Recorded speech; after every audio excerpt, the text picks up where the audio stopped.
Hello, Calista. So I anticipated struggling less with this assignment. It's a big mistake, isn't it? That anticipation. The reason I'm kind of chuckling is because a lot of students say, "Oh, I thought this was going to be a breeze after banana." It's not. There's more moving parts. There's a lot more to keep track of. That, Calista, is why we do these sans serif um, manual spacing exercise before we do the serif, because serif adds a little bit of complexity, as you see. So having completed two banana verse, however, I think it was much harder than I thought I forward looking. Absolutely. Let's go ahead and take a look. At least I've got your work up right here. Okay, so the first thing I think of course, we see is that we're oriented incorrectly. So, as I mentioned to a few students last week, you always want to make your presentations as easy and expeditious as possible for the viewer to look at them. So, you always want to orient your presentations in a way that the viewer doesn't have to do any rotating or anything like that. It's really, really important and something you should keep in mind moving forward, specifically as that is applicable to your professional career in design. I'm just going to go ahead and rotate that. Okay. Now, a couple of things. Now, when you shoot your work, you want to make sure that right now this is causing some distortions. It's called keystoning, and basically it's a distortion that is created by camera when things aren't perfectly level. It usually happens on architectural photography with like tall buildings and things. But this is a great example of this because the camera isn't directly above. What I would do is I would place this on a table and hold the camera directly above and shoot it, because shooting at an angle like this creates these distortions.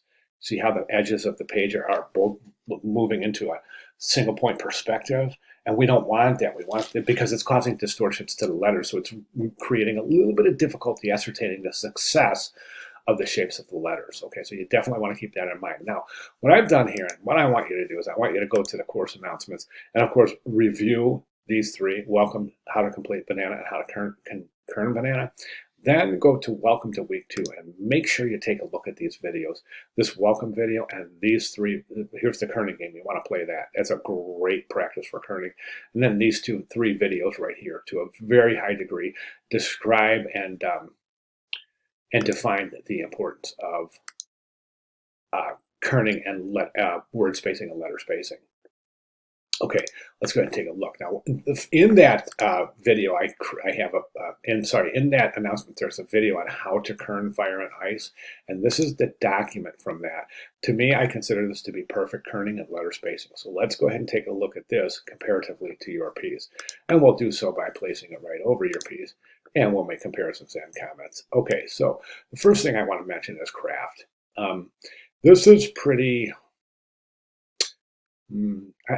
It can be improved. Definitely. It can definitely be improved. So you really, really want to pay attention. And one of the things I'm seeing here is that this doesn't appear to be tracing paper. This looks like really thick paper, which unfortunately means, I mean, use a thin paper, something you can see through, and trace these letters. Don't try to draw them. It's too hard. Trace them out, definitely, which means you'd have to get some thinner paper. But that's my recommendation, is place the paper over a light table, place the letter forms underneath the drawing paper, and just start tracing.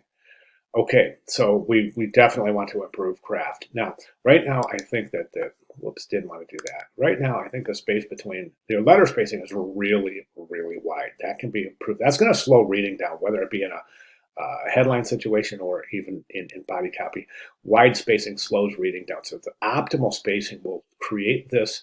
The viewer will be able to recognize fire and ice with one grouping. So just look at it, and proper spacing is going to allow that to register mentally as fire and ice, as opposed to having these big spaces between letters where the mind goes fire and ice. Instead of fire and ice and moving on, we go fire and ice. So as you can see, it slows down the reading process and potentially slows down retention as well, or reduces retention, I should say. Okay, now letter forms themselves. Yeah, the craft is just watch your craft. We've got a lot of little nuances and innuendos in here, like that little that little teardrop serif for the R right there. See how thin that is through here? Look how thick and bulky yours is. It's right through there. Watch your serifs. These are just straight up triangles, where these aren't. These have these nice tapered bracketed serifs right here. You want to address those. really try to capture these letter forms. Let's talk about spacing. I think right now fire, the O is right on top of the F. I'm sorry, the lowercase I is right on top of the F. Need a little more spacing there. That's good right there. This is too close to that. They're almost touching. You don't want that. Okay, and it looks like it's spaced pretty well, except I think you need a little extra space between the lowercase n and the D. And then ice, the C and E looks pretty good, but that's too close right there. The C, the cap I is too close to the C. Okay, so those are my recommendations, and let's go ahead and try to address as many of those as possible. Definitely want to get in those announcements and take a look at those. Spend some time on those. I think you'll really, really understand, and I really think that I implore all students to get in there and just watch those videos. Excuse me. Specifically the videos for Welcome to Week 2. Okay, great start. If you have any questions at all, please let me know. Thank you very much.